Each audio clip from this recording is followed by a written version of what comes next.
Hello, what is up mga ma'am, sir, ma'am? Ako po si Ralph C. Fry, isang visual artist from Manila, Philippines. And today we are going to customize the 4-inch na action figure or collectible na Venom.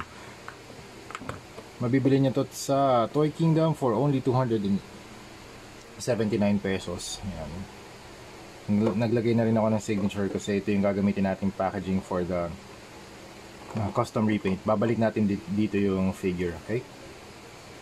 Ang dami rin pala nitong, actually sa susunod bibiling ko naman si Rhino and the rest of the Spider-Man.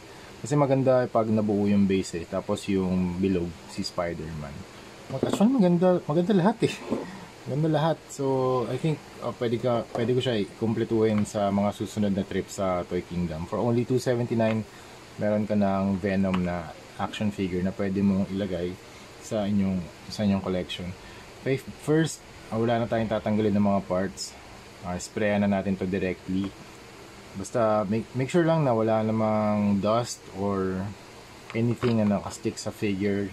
Yung oily parts, pwede nyo siyang i-prep using by washing para matanggal lang yung finish. Pero sa akin okay na to.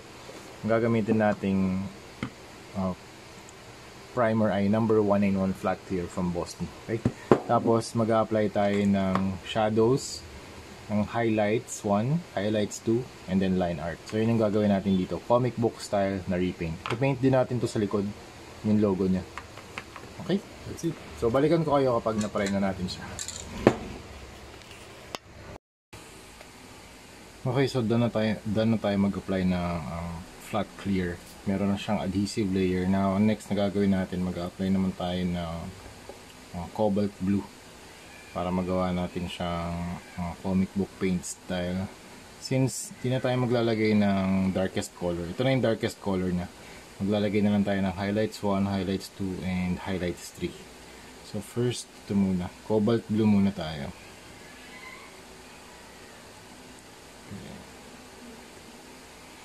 Okay, try natin dito sa likod.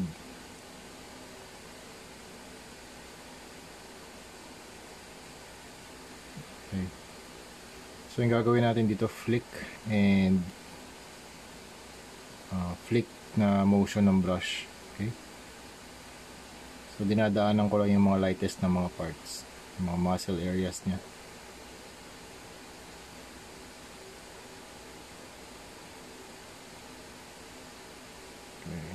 So ito na yung highlight 1 na color natin. Kasi dark na nitong base eh. Hindi na tayo mag-apply ng darker color.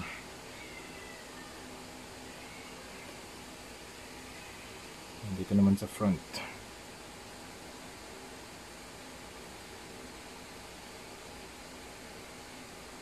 Okay, para ma-emphasize din yung iba't ibang muscle groups.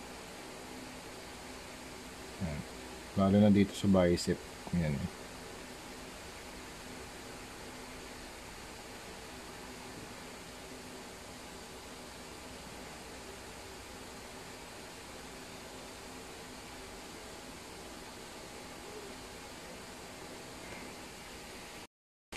Okay, next color na i-apply naman natin, coral blue. Okay, so same lang yung technique. Press and flick. Okay.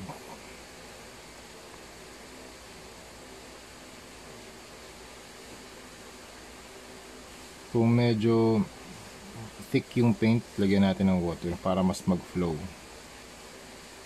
Para kita rin yung brush strokes. This is very intentional yung mga brush strokes na ginagawa ko.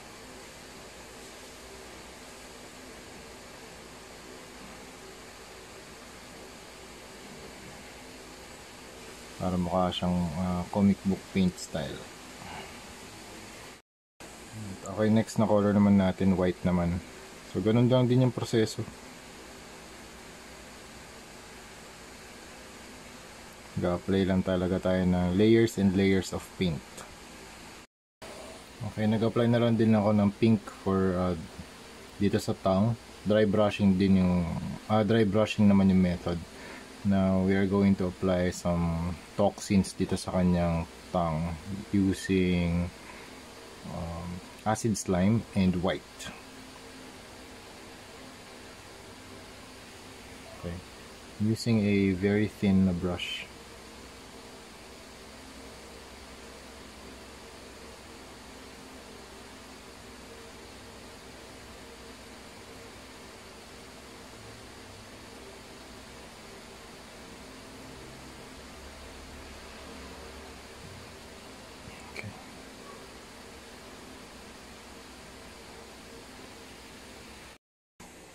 Okay, so yun mga ma'am, sir, ma'am, done na tayo sa ating Venom na ZD Toys action figure na 4-inch na height niya, 4-inch na toy line. So, bumili pa ako ng ibang figures, na ibang characters dun sa toy line na to, si Rhino at saka si Doc Ock. So, we have Rhino and Doc Ock na upcoming sa mga ating reviews and customs. Pero for now, we are done with Venom. So, here's the front, side, and the back. And dalawa yung natapos natin for today. We have 2 pieces for the upcoming ToyCon event. So bibenta natin yan for ToyCon. And gumawa na rin ako ng mga custom webs. Okay, tuturo ko na rin dito kung paano gumawa ng custom web. Also yung base niya, nag-apply tayo ng gunmetal na dry brushing and acid slime para dun sa toxin effect ni Venom. Para naman dito sa web, custom web effects or accessory, gumamit lang din ako ng ito, floral wire to. Alam ko floral wire to, pero ang pangalan niya, wire wrapping wire. And punta ka lang kayo sa Shopee, type nyo lang to, makikita nyo to. Sobrang nipis lang niya and flexible. So makikita nyo siya sa, I think sa mga flower shops or yun nga, sa Shopee. Very nice to for your custom na mga webs. So kuha lang tayo dito ng sample lang natin, siguro mga ilang feet din, ilang inches din to, siguro mga 2 feet, yun. Okay, putulin din natin.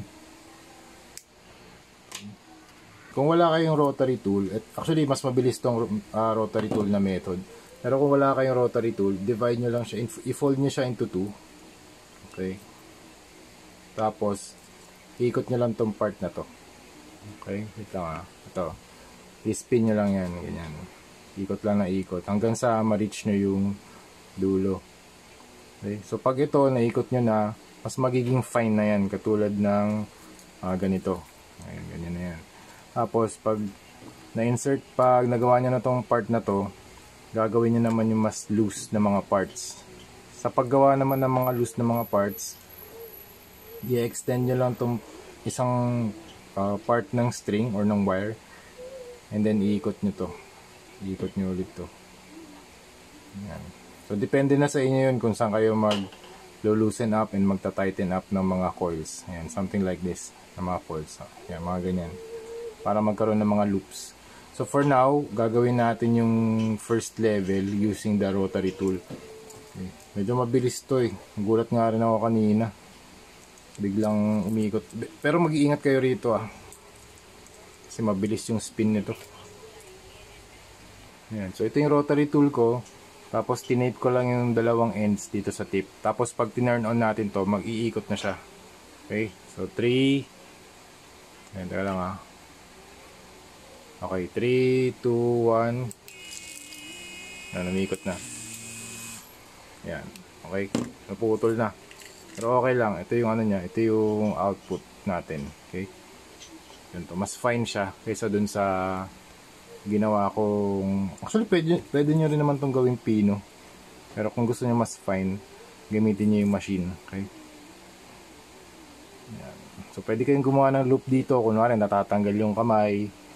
Tapos, pwede nyo i-reattach yung hands para pwede silang gumawa ng mga gantong pose. Tapos, ito natatanggal. Pwede nyo i-loop to. Okay? Kasi dito sa part na to, yung sa Venom, wala. So, gagawin lang natin dito. Sasabit lang natin sa likod at saka around the body.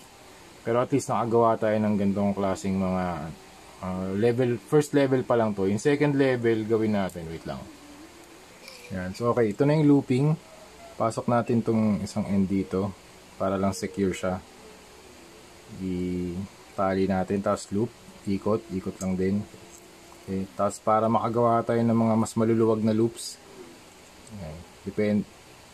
Ito yung guide natin, yung right. Tapos ikot lang natin. Okay. using the left hand. To manual talaga to, hindi pwedeng machine to kasi sobrang bilis ng machine. Yan. Tapos yan, gawa kayo ng isang loop, tapos ikot ulit. Okay. Tapos gaguide nyo lang ulit siya. Okay. Tapos extend nyo ulit, extend ulit dito. Yan. Larger loops and then smaller loops. Okay, ganun lang din. Okay, large loop, medium loop, pwedeng medium loop lang din. Yan. Luluwagan nyo lang. Kumbaga ito yung magiging guide nyo, yung kanan. Yan. Tapos ikot lang din natin. Kung gusto nyo magkaroon ng mga coils na irregular dun sa first pattern, pwede rin naman. Yan. Ganyan.